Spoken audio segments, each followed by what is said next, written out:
দেখছি আবারও কোরবানির জন্য মুখ্যমন্ত্রীকে চিঠি করলেন, কি বলবেন? হ্যাঁ দেখুন, যে পশ্চিমবঙ্গের 1950 সালে পশু হত্যা আইন যে আছে, সেই আইনে 12 নম্বর সেকশনে বলা আছে সরকার চাইলে এটাকে রিল্যাক্সেশন দিতে পারে।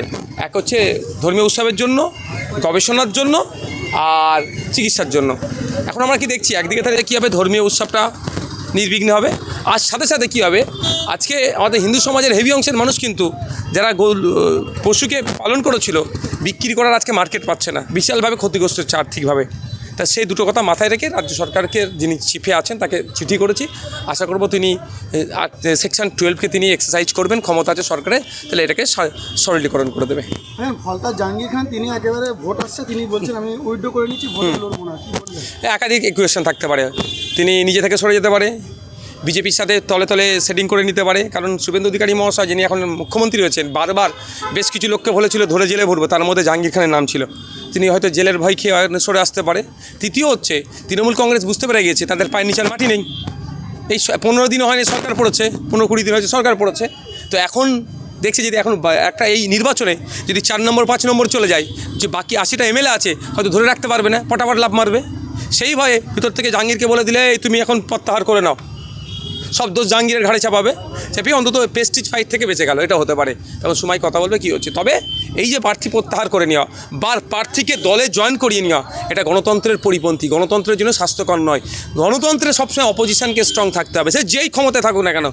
যদি বিরোধী করার যদি না লোক থাকে, এক না একতন্ত্র হয়ে যায়, যেটা আছে 15 বছর তৃণমূল চালিয়েছে, বিরোধী করার লোককে ধ্বংস করেছে।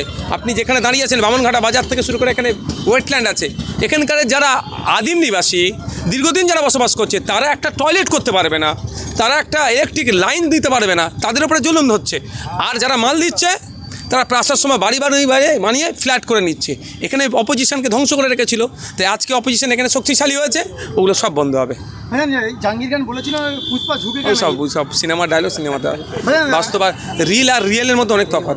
ভাইজান, ইমাম, মুয়াজ্জিন এবং পুরোহিত ভাতা একেবারে বন্ধ করা যাবে, সামনের মাস থেকে আর দেওয়া হবে না, কি বলবেন? ধরুন, আমি আর্থিকভাবে কারো পেটে লাথি পড়ুক আমি চাই না। লাথি, এটা আমার খারাপ ভাষা জানি, মানে কারো প্লেটে হাত পড়ুক আমি এটা চাই না। আমি তো বাড়ানোর কথা বলেছি। 2,500 টাকা একটা পুরোহিত মশাই কী করবে? 5,000 10,000 কথা বলি, একটা ইমাম সাহেব 2,500 নিয়ে কী করবে? আমি বাড়ানোর কথা বলি। 29,000 মতো, প্রায় 30,000 পুরোহিত মহাশয় আছেন, ইমাম মুয়াজ্জিন মিলিয়ে প্রায় 60,000-এর কাছাকাছি আছেন। এটা বন্ধ করার আমি পক্ষপাতী নয়, আরও বাড়ানো হোক। তবে হ্যাঁ, যারা আর্থিকভাবে দুর্বল, এমন অনেক পুরোহিত আছে আর্থিকভাবে স্বাবলম্বী, অনেক ইমাম আছে আর্থিকভাবে তারা স্বাবলম্বী, তাদেরকে কেন ভাতা দিতে লাগবে? যারা আর্থিকভাবে দুর্বল পুরোহিত আছেন বা ইমাম মুয়াজ্জিন, তাদেরকে দেওয়া হোক।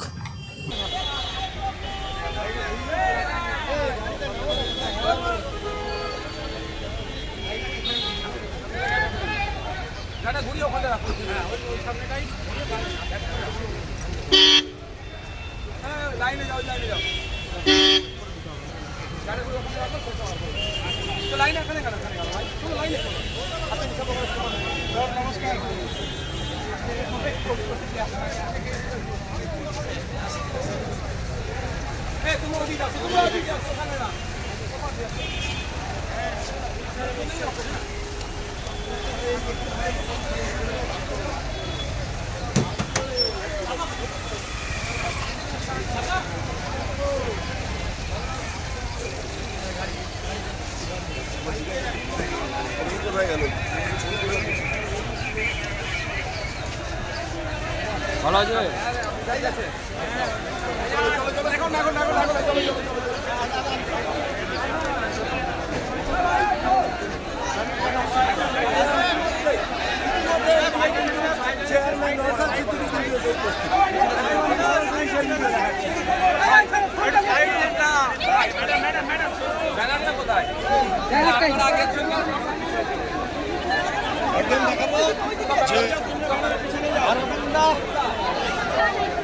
ছিল মিছিলের সাথে এইমাত্র এসে উপস্থিত হলেন আইএসএফ এর চেয়ারম্যান নওশাদ সিদ্দিকী সাহেব। আমি দেখাবো, একদম চেয়ারম্যান সাহেব আসার পরেই কিন্তু মিছিল অন্য একটা রূপ ধারণ করেছে, সেই ভিডিও আমি আপনাদের সরাসরি দেখানোর চেষ্টা করছি। এতক্ষণ মিছিল চলছিল,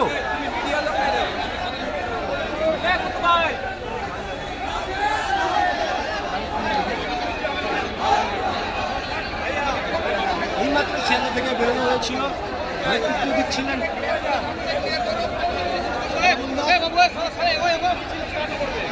এই মুহূর্তে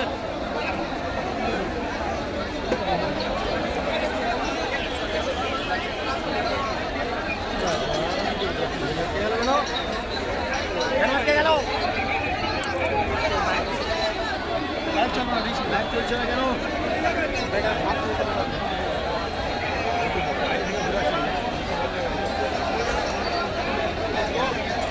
ভাইজান, আসসালামু আলাইকুম।